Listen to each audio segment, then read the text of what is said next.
Hello, I hope you're having an amazing day. Today is the day that we finish what we started with Fleetwood Mac's Rumours, and we dive right into side 2. There are exactly 3 songs on the album that I'd already heard prior to these videos, and 2 of them we already covered, but the last one is in fact on this side, and it's actually our first track, The Chain.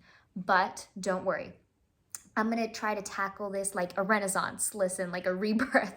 I will just be going into it, trying to really make it as if it's my first listen and look out for things that I'd never heard before and just go deeper than ever.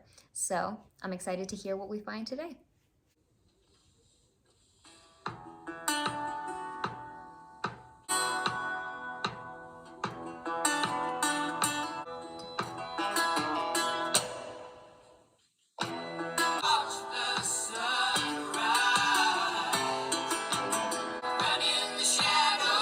Right away, I am hearing things I've never heard before or perhaps just never fully noticed, that when the song starts, it doesn't automatically start. There's some noises, some clangs and hesitation until the music finally arrives. I was a little hesitant to really fully indulge myself and submit to the minor nature of this song because I remembered how tricksy Fleetwood Mac is with that, how they can, make minors and augmented feelings and diminished feelings out of majors, but I am going to commit to saying that this is minor. And I loved that pause where everything was pulled back. We had no sound for a second. And then the song kicked off with the vocal.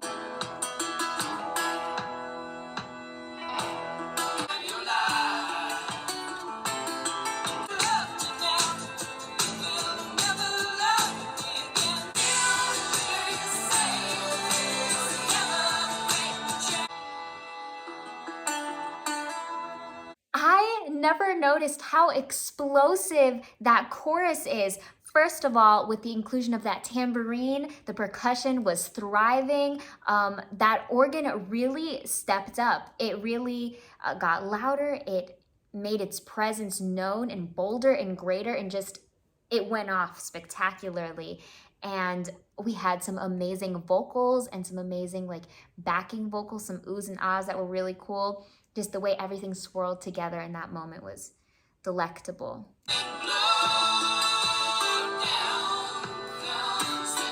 I like that there we had a variation on the melody that was established in verse 1. It wasn't an exact replica.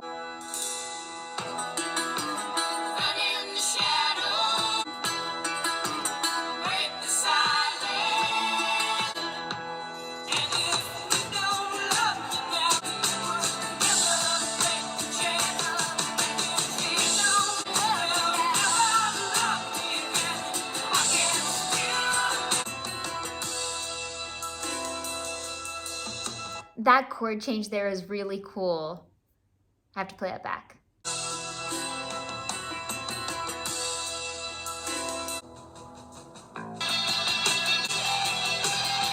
Oh my gosh.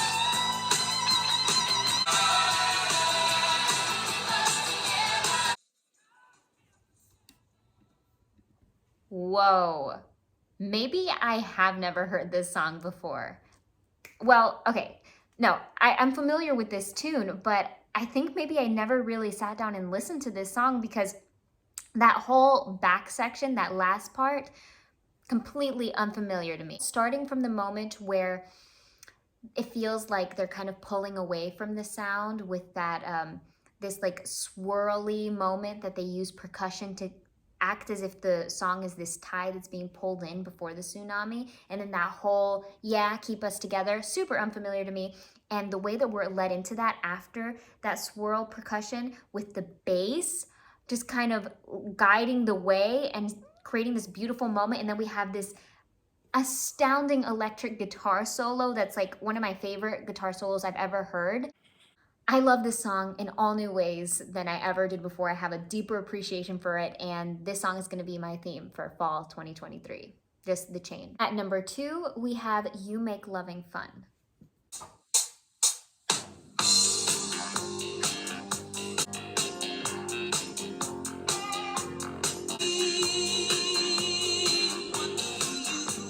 That vocal that just came through was totally not what I was expecting whatsoever. You make me happy with the things you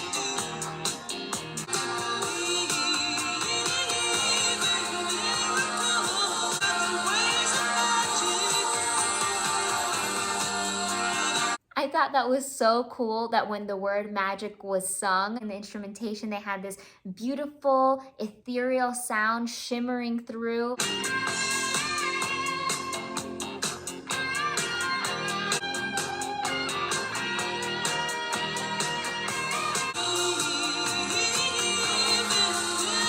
I just love the openness of this chorus. It just sounds the way that a light shining through a window looks, like when you see a sun ray coming out through the clouds and it's just so obvious and prominent. That's what this sounds like. All the major and all the kaleidoscope of sounds happening at the same time feels like a warm hug.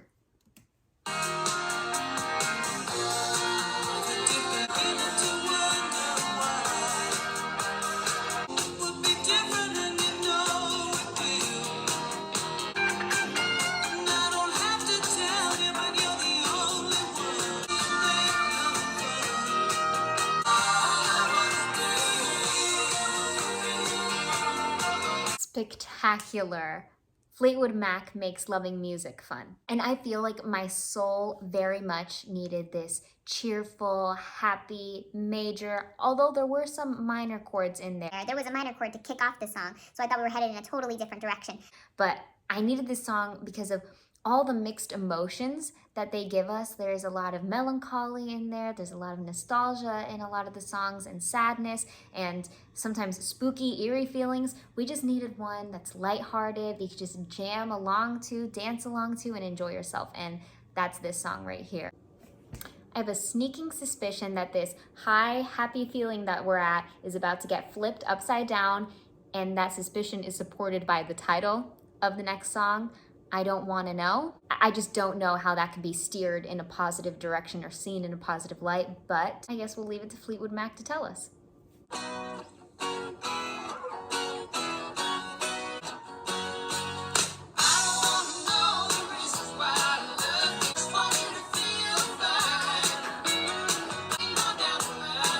I am pleasantly surprised in every wonderful way possible.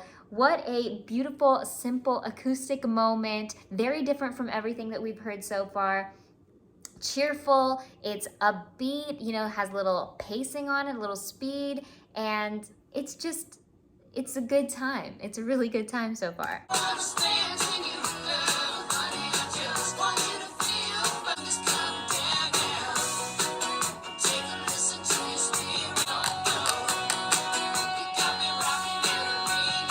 I love how simply acoustic and beautiful and natural this sounds, but there's definitely some electric element that just went, and I think it's adding to the happiness of this song. It's adding to this like level 10 cheerfulness, very bright and sunny.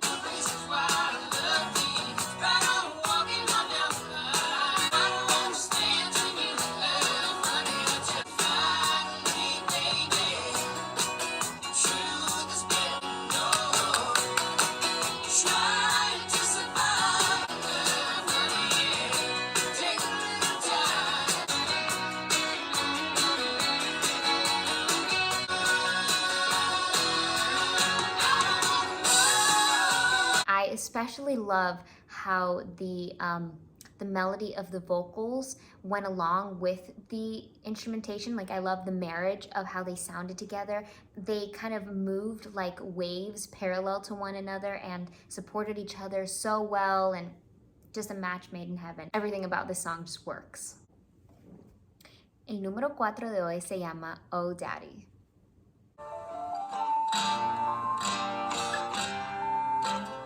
Okay, so even before the vocal kicks in and changes things up, I love the tone that they're setting with this one. This is the first time we've heard something like this in the whole album, including side one, this fantasy brought to life, this Scarborough Fair-esque world. We have like some synth instrument that's just really enchanting me and reeling me into the world of this song. Oh, Daddy, you know you make me cry. If there's blue around, So much magic is happening. I'm glad that they're continuing on with that theme even as the vocal is introduced. I was a little hesitant to assume that it was going to keep going in that direction because I've been fooled before. You know, they can bait and switch us and change it completely. We had that really beautiful sequencing of sevenths at the end, which made me feel like maybe they're setting up a runway into some new section. So perhaps we're going to have an explosive moment coming soon. You soothe me with your smile. If there's been a fool around. Okay, I just love that riff so much. Well, I guess I'll get to hear this back when I'm editing. And just so you know, if I don't like it, it's getting cut. You're not even gonna get to know that I tried this. Yes, it's got to be so weak, you're so strong. Can't walk away from you, baby, if I try.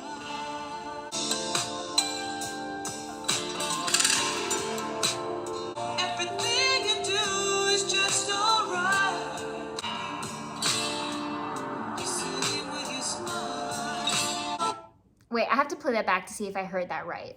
All day. You soothe me with your smile. I feel like my ear is missing the initial strike, but the resounding like after effect feels the way that a gong would feel, like a bong. But I'm missing the bong part. I'm just hearing the bong. There have been so many moments here that have just passed me by as well because I've just been submerged in this song. One of my favorite moments has been the tailing off of a phrase that gets really light and delicate, and the musical elements seem to wither away and wilt away, and they kind of like give us a false stop and then they keep going. Crazy. Best thing in my life. All day. It's got to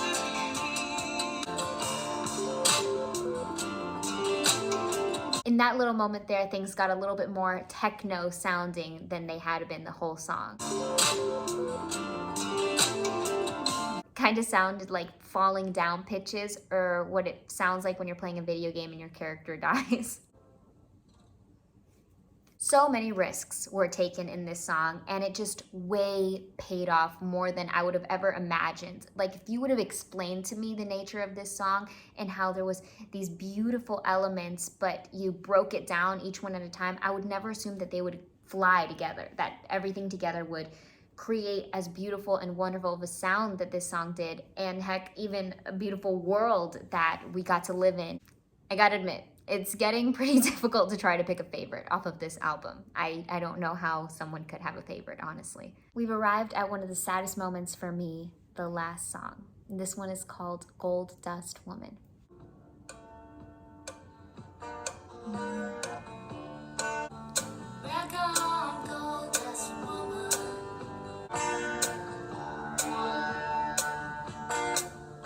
Take your breath and I'll pray.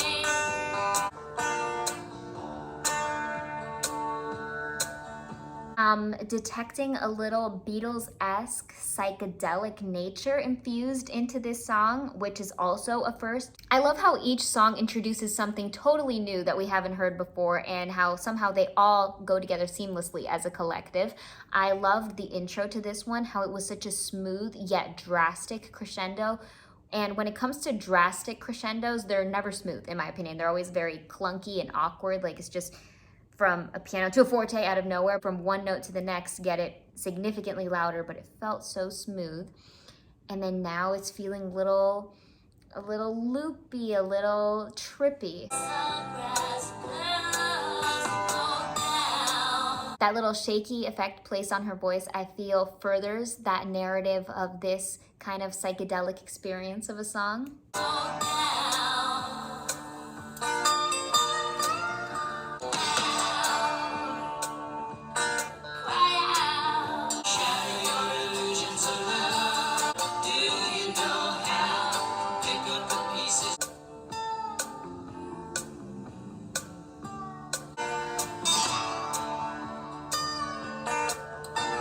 feels like there's some effect being placed on the guitar that makes it have this sustain on it, like the pitches are held out a little longer. So I guess when the next pitch is hit, it's clashing with the pitch from before, on top of the fact that we do see some really colorful and interesting choices in chords. So just all these notes, the relationship that they're having with each other is really influencing the tone, texture, color, taste, feel of this song and giving it that kind of wonky feeling, but at the same time that's being supported by this familiar haunting eeriness that Fleetwood Mac just has down packed. But did she make you cry? Make you break? Pick up the pieces and go home. Is it over now? Do you know how?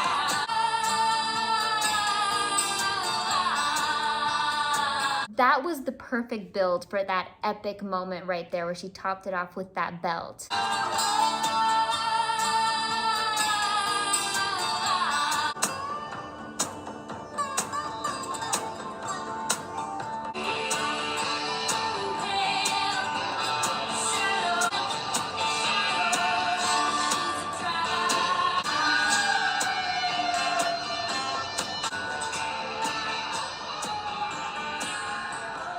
I am covered in chills. I feel like they went from a Beatles-esque psychedelic moment and finished off with a Pink Floydian psychedelic moment with all those howls and the incorporation of all these other elements that kind of felt like that same spacey vibe that Pink Floyd does so well. Spine tingling. And bone chilling. Frightening. Just kidding, that wasn't all. We have one more song and this is the final one, Silver Springs. And I can't even be so sad about this one being the final one. I'm just so excited about the fact that it's a surprise. Gotcha.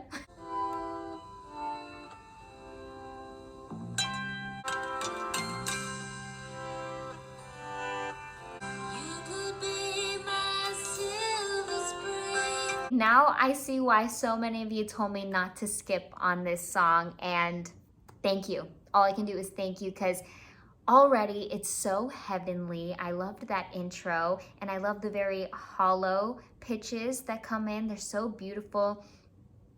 They have this wooden feeling to them that's so nice and simple yet very intricate.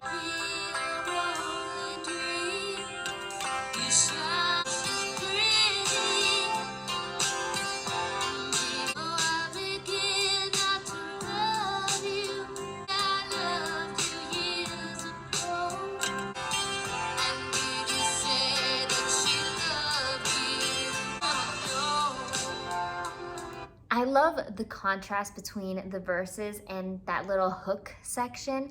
Although everything still seems to be very bright, there's this major overarching tone over everything. That incorporation of a more gritty chord kind of changes the feel a little bit. Although there's still some similarities, like it doesn't venture off and completely contrast what was going on. It gives enough of a little something different that keeps you hooked and reeled in.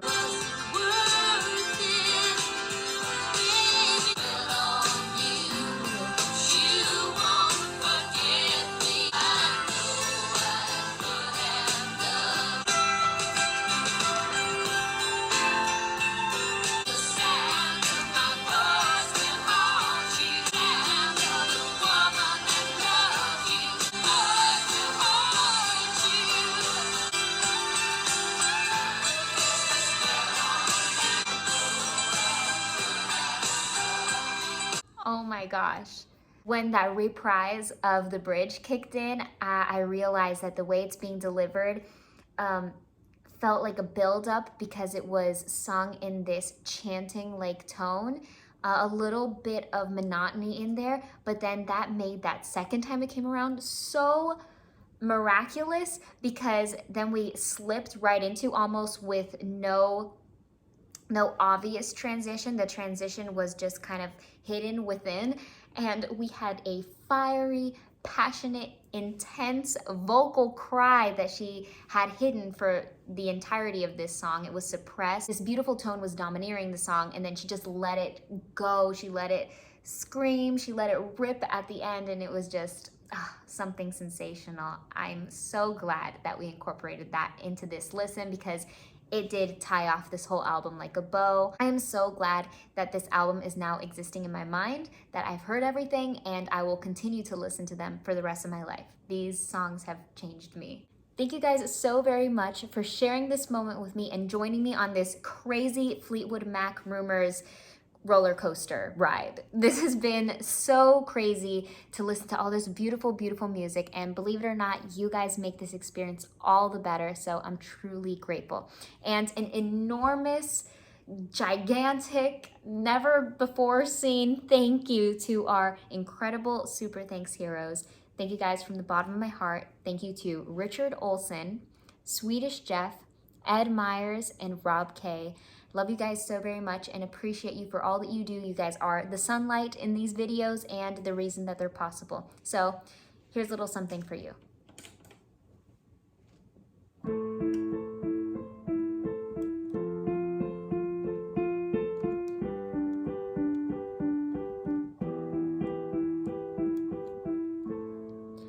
Richard Olsen, Sweetish Jeff, Rob K, and Ed Myers. I admire everything you do. I wish I could show you how grateful I am. You're the reason we are where we're at. Thank you for everything. Putting stars in the sky, wiping away the clouds and my tears when I cry. Thank you, thank you, thank you, thank you.